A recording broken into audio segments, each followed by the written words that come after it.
guess at this point, I'd like to turn our questions to the issues that we're beginning to see as far as veterans healthcare, Veterans Administration.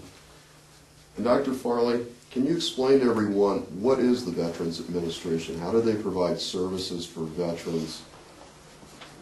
The Veterans Administration was set up to take care of veterans, particularly those who had been wounded, and supplied hospitals and outpatient care. Obviously, with every war, their services increase, and between wars, often they're underfunded. Right now, we're underfunding it during a war, and causing real problems with many more people coming into it than had been expected by the planners, because the planners said, you know, this isn't going to be a long war, this isn't going to be many people damaged, so that the planners have tried to please the people by saying this is going to be a quick war. So we've increased the load on the Veterans Administration. It has in the past served veterans who didn't have much money, and obviously those with some real chronic stuff. Also, traditionally, unfortunately, it tries to get rid of those who don't have major problems, and particularly those who have earned enough money so they can go in the private sector if they can afford to get it. So that it's a mishmash. Some of it's been very, very good. It depends partly among the hospitals where you are and the services where you are. We have some outstanding stuff in the VA. I use our Madison VA hospital as outstanding. In the 50s, I rotated in my training at the University of Colorado and Denver General, and I rotated some in the Veterans Hospital. And then later in the 80s, I taught there. And there you felt, looking back, that its big job was to handle post-traumatic stress disorder, which we didn't call that then. Why?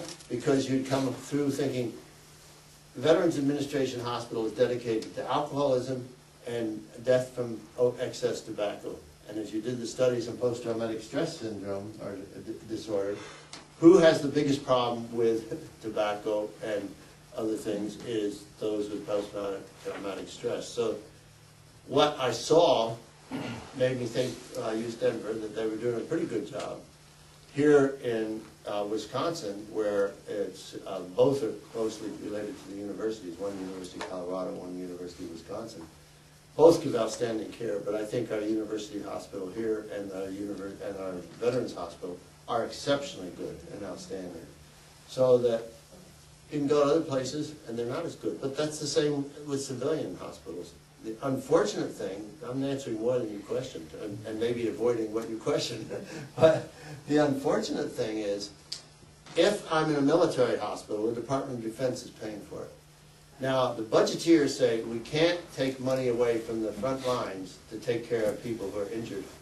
So we'll take the critical stuff, and we'll do a very good job with, which they do, but then quickly get them out into the Veterans Administration, which is a different budget, and that is also underfunded.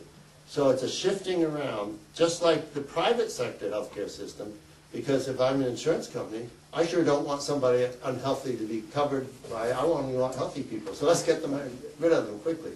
And again, bring them home and take care of what you have, but make sure you cut those taxes and cut the budgets. And the Veterans Administration's budget is going to be cut.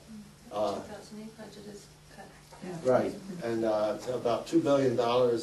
And I guess, and they're serving about 5.8 million people now, and they have over 358,000 veterans from this war in the Veterans Administration services already.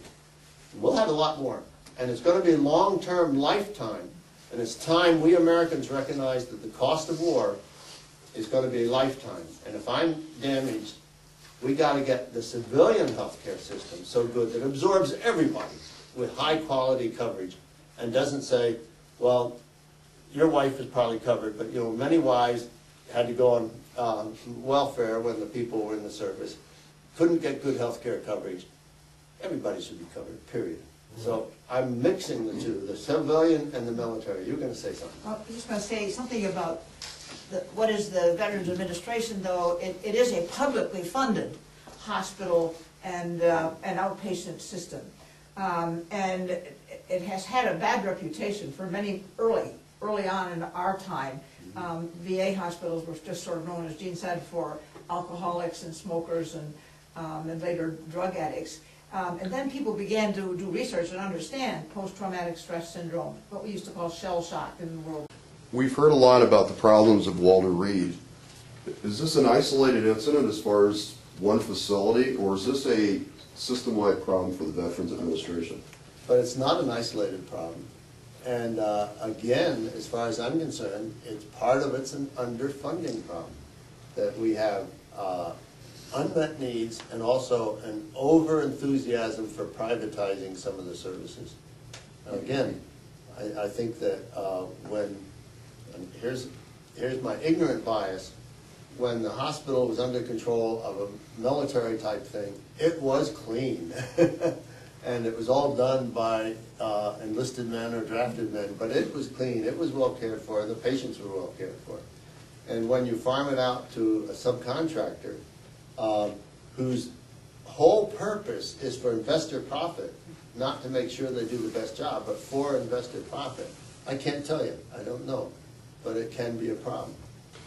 Based on your studies, how long has the Bush administration and Congress known about the problems with VA facilities? Well, there's been complaints since 2005, 2004. I don't know what was before then. Off and on, you know, over the years, we've heard complaints about the VA, but that's been episodic and sporadic. Do you remember what? She's been reading this stuff with me too. She's younger than I. Short-term memory's better. Well, it's been, you know, it's been several years. You hear different reports, but what's amazing is that it hasn't come to the public sooner. You know, why has it taken so long? Because veterans have reported it to their legislators and so on, but why it's taken this long, and that's what media should be about, is investigative reporting. So it's very good that they were able to. I just want to say one thing though about the importance of VA hospitals. Sometimes when we go out and talk, we get a question in the plan that we espouse, which is a universal health care plan.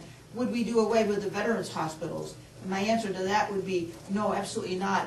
Veterans hospitals are really necessary because I think, as Jamie pointed out, and I'm sure that your children are going to be the same, you can't talk with everybody about your experiences, but veterans hospitals are geared to allow the veterans, you know, some way to get rid of their emotional kinds of ties by talking with others who've experienced the same things, and the people who work there get to know those problems. So that post-traumatic stress syndrome started really as the study of veterans, and now we hear it about everybody. So I think there's a very big place for veterans hospitals, but they have to have the funding that's necessary to keep the vet. And if the veteran doesn't want to go there, that's fine. There should be funding for that veteran to go any place he or she wants to go. But I think there is a place for veterans hospitals. And there's another problem. You notice we have no representative of a veterans hospital here in this panel. And in inquiring, trying to get one for Dan, we found that even some of the doctors I know who are terrific say they can't speak out because it's you know, it's a gag order that we can't speak out because the administration says don't embarrass us by saying things are inadequate or there's inadequate funding. And that's a real drawback, because if I'm ahead of something and it's underfunded, should I shut up and just try to do what I can with too little when there's real need, or should I fight like all get out to get the money that's needed for the care of the people? But if the administration shuts me up, then I could resign or I remain shut up. He shut me up. We have many more questions. We're about to run out of time. And again, I thank you very much for watching tonight's forum with these fine panelists who have outlined the consequences we have suffered so far from our involvement in Iraq and the consequences we will continue to suffer as long as we are in Iraq. The decision is yours, but if you feel strongly based on what you've heard tonight or what you continue to read, please contact your congressman and please contact your Senator Feingold or Senator Cole. Thank you very much for watching.